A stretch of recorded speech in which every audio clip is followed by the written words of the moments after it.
Hi, I'm Jake, and I've been drawing Pokemon since I was 7 years old.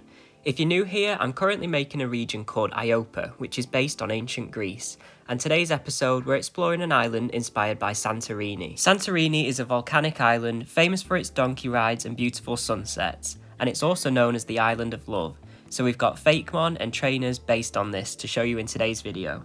Starting off, we have this donkey Pokemon, which I'm actually so happy with how it turned out. It's probably one of my favourite designs in the video. And whilst they're questionable in their ethics, Santorini does still run these donkey rides, where you can get on at the bottom and it'll take you all the way up the steps as well as your luggage. Although it's not Greek in its origin, I wanted to include a buckaroo reference because that's the whole gimmick behind this Pokemon. It's going to carry items on its back, not necessarily people or trainers, but more items that it finds on the ground. Introducing Donkari, the pack mule Pokemon, a pure normal type with the ability Pickup. Donkari enjoy balancing various items on their back. They will kick any item they find lying around onto their backs using their strong hind legs. The ancient Donkari steps were named after this Pokemon because they helped to build it. Nowadays, they carry people, Pokemon and luggage up and down these same steps. I debated long and hard if I should evolve Donkari. I thought maybe it would work well as a single stage Pokemon because of its gimmick of picking up items, but in the end I decided to give it an evolution, and I'm really glad I did. You might have seen there that I used the basis of an old Mudsdale drawing that I made maybe about 6 years ago now, just to get the posing right because I was really proud of that drawing. So I felt like it was a nice way to recycle it, because drawing horses and donkeys is hard. To kind of Pokemonify this idea, I went through Bulbapedia and just looked at all the different items that can be found in the game and essentially just piled them on this Pokemon's back. But I think it's kind of effective. I really like the way that the tower looks like it's falling over whilst it's kicking. But I think that's the whole gimmick of the Pokemon, that it manages to keep all the items on its back. Introducing Doncargo, the pack mule Pokemon. Doncargo are capable of carrying double their body weight, so are the favourite Pokemon of craftsmen and travelling merchants. People who are lost in the wilderness hope to see a Doncargo, as they know there will be something on its back able to help them survive. Again, it's a pure normal type with the ability Pickup. Before we carry on exploring the region, I wanted to take a minute to remind you that your Fakemon ideas could be added to the Iopa region. I'm currently running a contest in celebration of hitting 1k subs on YouTube. All you have to do is create a 2-stage evolution line based on one of the Greek zodiac signs.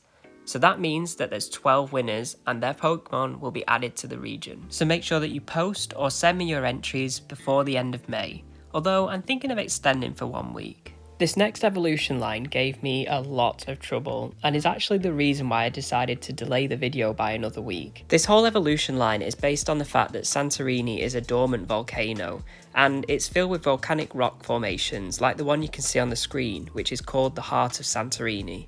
So this is Caldasaki, the caldera Pokemon.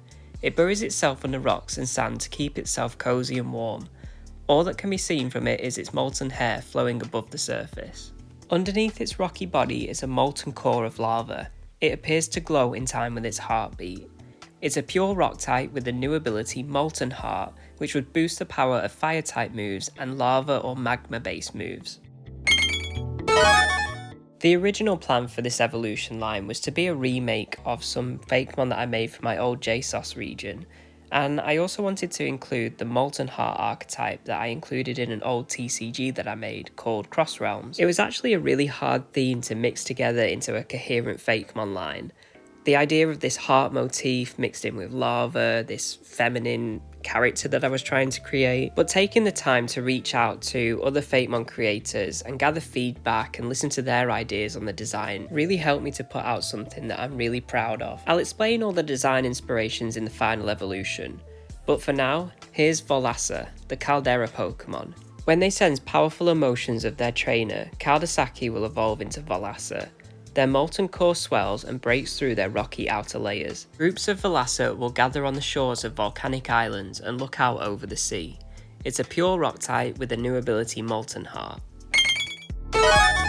So buckle in as I tell you the story of how we got to this final design. As I said before, I started off with just trying to remake an old Fakemon, but I thought I could do better and link it to more Greek themes and the island of Santorini, which is when I stumbled across this Heart of Santorini rock formation, and the whole design spanned from there. I wanted to make it a volcanic Pokemon, so I decided to make it out of pumice stones. So this was the original final design, which I posted in my Discord chat for some feedback, and it was an incredibly constructive conversation between loads of Fakemon artists. Most people said that I should exaggerate the heart theme a little bit more. Some people said that it was hard to see how this Pokemon could emote, and I get that totally. So I decided to scrap it and go back to the drawing board. This is where I did some extra research and found out that the island of Santorini used to be called Callisti, which means most beautiful, and it comes from the myth of the sea nymph Callisti. Essentially, Euphemus was given a clod of soil, which he had a dream thinking that it was the sea nymph Callisti, and in that dream he was told to throw the clod of earth into the sea and it would become an island, and that's what he did. So that final inspiration of the sea nymph really tied the design together for me in my head. I decided to make it more mermaid-like to reference that sea nymph mythology. And a mermaid that swims in magma is pretty cool, isn't it? You can see on the left-hand side there that I toyed with the idea of having it have a dormant and an active form, where the dormant form just looked like a volcano, and then when it became active it all split open and the volcanic rock became its armour sort of thing. But in the end, I just decided to draw it in the active form and ignore that kind of form change idea. Another thing that I decided to ignore was the physical rock formation being present in its design. Instead, I just referenced it with that heart-shaped hole in its chest. So this is Calarini, the Caldera Pokemon. Calarini held the power to create entire islands should their volcanic body ever meet the seawater. It longs to be adored by its trainer. Inactive Calarini are often mistaken for volcanic vents. When awoken, their molten body explodes and chunks of rock are worn like armour. It's a pure rock type with the ability Molten Heart. Hopefully you've picked up on the fact that the shiny forms of this evolution line are meant to be a reference to the white Santorini houses. Moving on to the final evolution line of the video, I knew that when I was making a Santorini based island that I wanted to include the themes of sunsets somehow. And it's actually quite an odd theme to try and fit into a Fakemon design. Obviously the colours of a sunset could be put into nearly anything, but how do you represent an actual sunset? I decided to go with a peacock idea because I wanted to include a peacock in the region anyway, and I just thought that beautiful colourful tail feathers could be interpreted as a sunset. As a secondary theme, I threw in the idea of phoenixes, with the sun setting representing the end of the day and the sunrise representing the new day. I thought that the phoenix representing birth and death and rebirth and all that sort of thing tied the whole thing together. Or at least in my head it did. This is Heliavo, the plumage Pokemon. The tips of its feathers are covered in unique flames that grow incredible shades of orange, pink and purple. These colours seem to be prominent at the start and end of the day. Flocks of Heliavo gather on the top of cliffs. Their dances are often mistaken for the sun rising or setting. It's a fire and flying type Pokemon with the ability Flame Body. Oh, I have been so excited to share this Fakemon with you, so I saved it for the end of the video because I personally think it's the best one in the video. I actually came up with the design when I was trying to fall asleep in bed. It kind of just popped into my head and I was like, I need to sketch this right now before I forget it. When I woke up the next day, I expanded on the design and I used the flame tool in the Procreate to try and mimic the fire of the tail that I was trying to achieve. I wanted its tail to look like a sunset, with the fire going from a dark purple at the top down to the reddy, orangey colours of a real sunset at the bottom. I actually pulled the colour palette directly from that reference image, and it was probably one of the most fun designs I've ever had. Using all the different colours and all the different shapes to make up that tail, it was really fun to see the design come together. When it came to the body, I wanted to keep it really simple and not to distract from the tail, which was the main focal point of the design. So I just decided to go with an off-white colour, which I thought contrasted to its pre-evolution and could represent, like a sun rising. It's gone from dark to light, and also the phoenix going from ash to a real phoenix. Using a dawn or a dust stone on Heliavo will evolve it into Pavo Eos, the plumage Pokemon. The ashes from its ever-burning tail feathers hold the power of rejuvenation. Apothecaries will gather the ashes to make healing balms and youth potions, while farmers gather them to help grow their crops. Folklore says that if you manage to see one at sunset, if you make a wish, it will come true the following sunrise. It's a fire and fairy type with the ability Drought. Now that we've met all the new Pokemon that you can find on the island, let's explore it a little bit.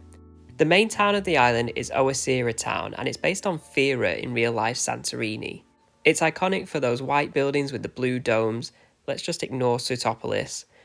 To Pokemonify the island just that little bit, I made Route 8 covered in lava, but also gave some of the routes much more real-world inspirations, such as the Red Sand Beach for Route 9 and the Donkey Steps for Route 7. The hot springs is also real, but I've moved them a little bit just to be in the middle of the island, which I think makes them a bit more interesting. So you might have seen that location G is the Sunset Hotel, and that's where we'll meet the key character for the island. If you can remember back a few videos, I gave you the overarching story that the region's currently controlled by the Titans, and this new group of Olympians, who are kind of like rebels to the Titans' rule, are gathering in their forces, wanting to find strong trainers to fight for them. So your job is to find out these Olympians and get them to join your side through battling them. So when you eventually make land at this new island, you'll hear of this beautiful woman who is also strong and passionate. She's a businesswoman, she owns the Sunset Hotel at the top of the mountain, and you've heard that she's got this fiery battling spirit, and you think that she'd be perfect for joining your ranks as a rebel to take on the Titans. Kind of task would arise where you'd have to travel around the island, eventually ending up at the Sunset Hotel and meeting Daiti. To earn her respect enough to join the Olympians, you'd have to battle her and win, and this would be the team that she uses when you first meet her. You might notice that one of the Pokemon doesn't seem to fit her theme just yet, and that's because her Clameze is yet to evolve, because it's a hint at the next Iopa region video, where I'll be evolving some of my old Fakemon and giving them new evolutions. I really hope that you enjoyed this video. Don't forget to like and comment and subscribe, and if you can, hit that hype button. Let me know in the comments down below which is your favourite of these new Pokemon, and if you think you'd win when you challenge Daiti. Just another reminder that you can have your Fakemon added to the Iopa region by submitting to the 1K contest. Make sure you check out the post on my profile, and another way that you can get involved with the Iopa region is joining the Discord, where all of these Fakemon were shown ahead of the video, and I really took on board everyone's feedback to make sure that they were the best that I could put out. Thank you guys so much for watching, and I'll see you in the next video. Bye!